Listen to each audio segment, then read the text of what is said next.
புதுச்சேரி தாகூர் அரசு கலை அறிவியல் கல்லூரியில் தேசிய தர நிர்ணயம் மற்றும் அங்கீகார குழுவினர் 2 நாட்கள் ஆய்வு மேற்கொண்டு வருகின்றனர்.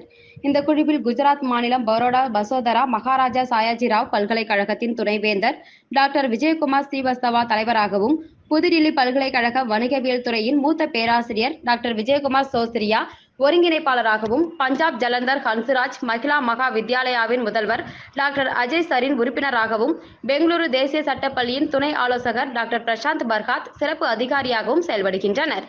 ஆய்வு குழுவினருக்கு கல்லூரி சார்பில் முதல்வர் தலைமையில் சிறப்பான வரவேற்பு அளிக்கப்பட்டது. குழுவினர் கல்லூரியில் கொரோனா நோயினால் உயிரிழந்தவர்களின் நினைவாக அமைக்கப்பட்டுள்ள கொரோனா நினைவு தோட்டத்திற்கு சென்று மலரஞ்சலி செலுத்தினர்.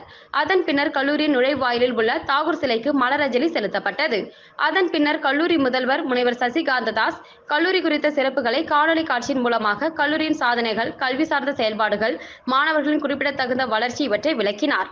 அதன் பிறகு கல்லூரியின் உள்தர மேம்பாட்டுக் குழுவின் 5 ஆண்டு கல்வி வளர்ச்சி, மாணவர்களின் ஈடுபாடு, ஆசிரியர்களின் திறன் மேம்பாடு, அலுவலக நடைமுறையில் மேற்கொள்ளப்பட்ட சீர்திருத்தங்கள் உள்ளிட்ட பிற தகவல்களை உள்தர மேம்பாட்டுக் குழுவின் ஒருங்கிணைப்பாளர் முனைவர் வேலுராஜ் விளக்கியுரைத்தார்.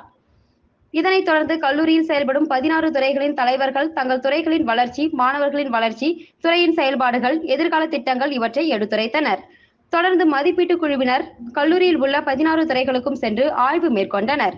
அதன் பின்னர் ஸ்ரீ அரவிந்தர் பெயரில் அமைந்துள்ள நூலகத்தை பார்வையிட்டனர்.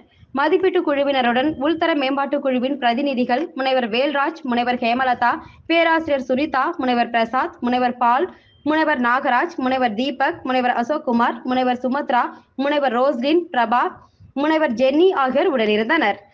தொடர்ந்து பாரதியார் கருத்தரங்கு கூடத்தில் மதிப்பீட்டு குழுவினர் கல்லூரி மாணவர்களுடன், மாணவர்களின் பெற்றோர்களுடனும், மேலாள் மாணவர்களுடனும் கலந்துரையாடினர்.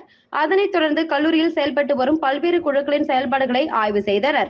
கற்றல் மற்றும் எழுதுதல் திறன் வளர்ப்பு மையம், பல்திறன் வளர்ச்சி மையம், சிவப்பு நாடா சங்கம், நாட்டு நலப்பணி திட்டம், தேசிய மாணவர் படை, விளையாட்டு மைதானம் முதலானவற்றை பார்வையிட்டு ஆய்வு செய்தனர்.